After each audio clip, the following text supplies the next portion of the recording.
दोस्तों, आज की कहानी है बड़ी बहू।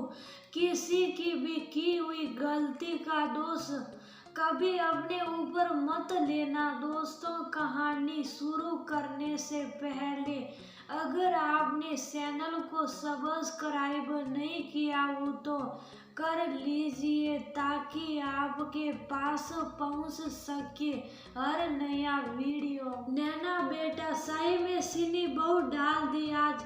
जी मम्मी जी, धोखे से शायद मैं 2 चम्मच डाल गई, लेकिन शायद तो रेखा बना रही थी। मम्मी जी वो जरा दूसरा काम देखने लगी और मुझसे बोली को जीजी आप जरा मम्मी जी की चाय में चीनी डाल दीजिए, हम करके रह गई देवयानी। इधर जब से छोटी बहू रेखा ब्याह कर आई तब से नैना से कुछ ज्यादा ही गलतियां होने लगी हैं या कुछ और बातें, क्योंकि पहले तो शायद ही कभी नैना से कुछ गलती हुई हो, क्योंकि वो अपनी हर जिम्मेदारियों को बखूबी निभाना जानती थी। देवयानी सोचने पर मजबूर हो रही थी। मुझे समझना पड़ेगा कि आखिर क्या बातें, पता नहीं क्यों आज देवयानी का दिमाग रह रहकर भूली बिसरी बातों को पकड़ पकड़ कर ला रहा था।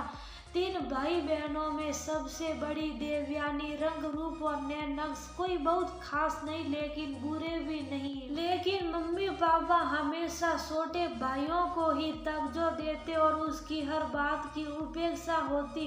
शायद उसका कारण ये था कि मम्मी पापा को पहला बच्चा बेटा चाहिए था, क्योंकि मम्मी खुद 5 बहनों के कारण बेटियों से चिढ़ती थी, लेकिन जन्म ले लिया देवयानी ने। और तो और उन दोनों के देखा देखी छोटे भाई भी बिल्कुल सम्मान नहीं देते देवयानी को, लेकिन फिर भी वह अपने छोटे भाई के प्रति कभी चिढ़ सी नहीं उत्पन्न होने देती। अपने मन में क्या हुआ, आखिर है तो मेरे ही भाई। एक दिन मम्मी पापा किसी काम से बाहर गए थे और पिंकू ने अपने ऊपर टीवी गिरा लिया और पिंकू के चोट तो ज्यादा नहीं आई, लेकिन टीवी टूट फूट गया। अब तो पिंकू बहुत रोएगी, मुझे मम्मी पापा मारेंगे। तुम परेशान ना हो, मैं सब कुछ संभाल लूंगी। मम्मी पापा के आने पर पूरा दोष अपने सिर पर ले लिया। मैं सफाई कर रही थी और मेरे टीवी साफ करने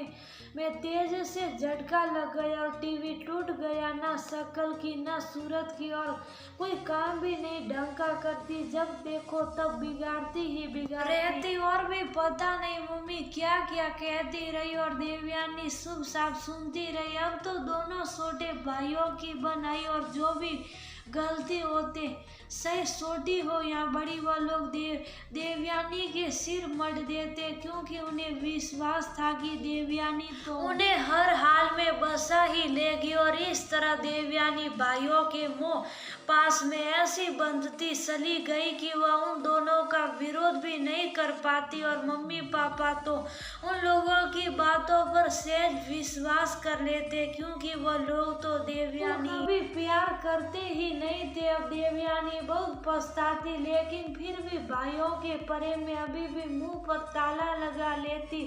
नतीजा ये हुआ कि दोनों भाई जब देखो तब देवयानी को तिरस्कृत करने का कोई मौका नहीं छोड़ते। मम्मी पापा के कानों पर देवयानी की शादी के लिए जूं भी नहीं रेंग रही थी, क्योंकि देवयानी पूरे घर का काम बहुत कुशलता से संभालती थी। लेकिन बेटों को अपनी शादी की बड़ी जल्दी थी और दोनों भाई अपनी अपनी मनपसंद शादी कर लाए। और अब तो देवयानी बिल्कुल नौकरानी ही बन गई उस घर की। तभी देवयानी की बुआ के देवर के बेटे की पत्नी का शरीर शांत हो गया और उन्होंने 2 बच्चों की पालना के लिए देवयानी का हाथ मांग लिया। देवयानी ने पहले तो इस रिश्ते से इनकार कर लिया, लेकिन फिर कुछ सोच हामी भर दी, चलो कम से कम इससे तो बेहतर होगी जिंदगी। और देवयानी 2 बच्चों की माँ बनकर आ गई सुधा विलास में। यहाँ आकर देवयानी को पूरा मान सम्मान मिला, पति और बच्चे बहुत प्यार से रहते उसके साथ। देवयानी को महसूस ही नहीं होता कि बच्चों ने उसकी कोख से जन्म नहीं लिया और इतना प्यार पाकर वह नियाल हो जाती। समय पंख लगाकर उड़ चला। धीरे धीरे दोनों बच्चों की शादी पूरी जिम्मेदारी निभाते हुए कर दी। दोनों बहुएं भी आ गई। दोनों बहुएं भी अपनी सासू माँ का बड़ा लिहाज करती और नैना का तो कहना ही क्या, जैसे परमात्मा ने स्वभाव संस्कार कूट कूट कर भर दिए थे। लेकिन जब से रेखा छोटी बहू ब्याह कर आई तब से नैना से हर काम में गड़बड़ी होने लगी थी। आज मुझे नैना से बात करनी ही पड़ेगी। देविया ने मन ही मन निर्णय लिया। आइए मम्मी जी, आपके बालों में तेल लगा दूं। कल आप कह भी रही थी कि सिर दर्द हो रहा है। हाँ बेटा, लगा दे। सचमुच भगवान ने मुझे बड़ी प्यारी प्यारी बहुएं दी हैं।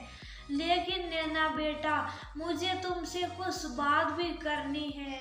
नैना देवयानी के बालों में तेल लगाने लगी। जी मम्मी जी। बेटा, मुझे तुमसे कुछ सच सच पूछना है। जी मम्मी जी। ऐसा तो नहीं कि तुम छोटी बहू की गलतियों पर पर्दा डाल रही हो? ऐसा आप क्यों पूछ रही हैं मम्मी जी? मुझे महसूस हो रहा है। बोलो बेटा। जी मम्मी जी, ऐसी कोई बात नहीं है। अगर ऐसी बात नहीं है तब तो ठीक है, वरना याद रखना, किसी की भी गलती का दोष कभी अपने ऊपर मत लेना बेटा। इसके दो कारण होते हैं।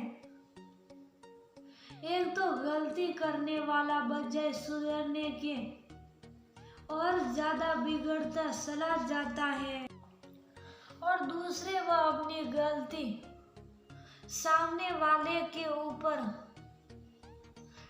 डालकर उसका फंसा कर खुद आजाद हो जाता है। तुम्हारे मन में तुम्हारी अपनी देवरानी के लिए प्रेम है तो अच्छी बात है, लेकिन बजाय उसकी गलती छुपाने के सुधारने का प्रयास करना क्यों किए? बेटा, मैंने जीवन में बहुत कुछ सहा है और मैं नहीं चाहती कि मेरी बहू भी वो भी सब कुछ सहे। भावुक हो गई देवयानी। मम्मी जी, आपने मेरी आंखें खोल दी। अब मैं आइंदा इस बात का पूरा पूरा ख्याल रखूंगी। नैना देवयानी के गले लग गई। आज देवयानी बहुत खुश थी कि उसने एक और देवयानी बनने से रोक दिए।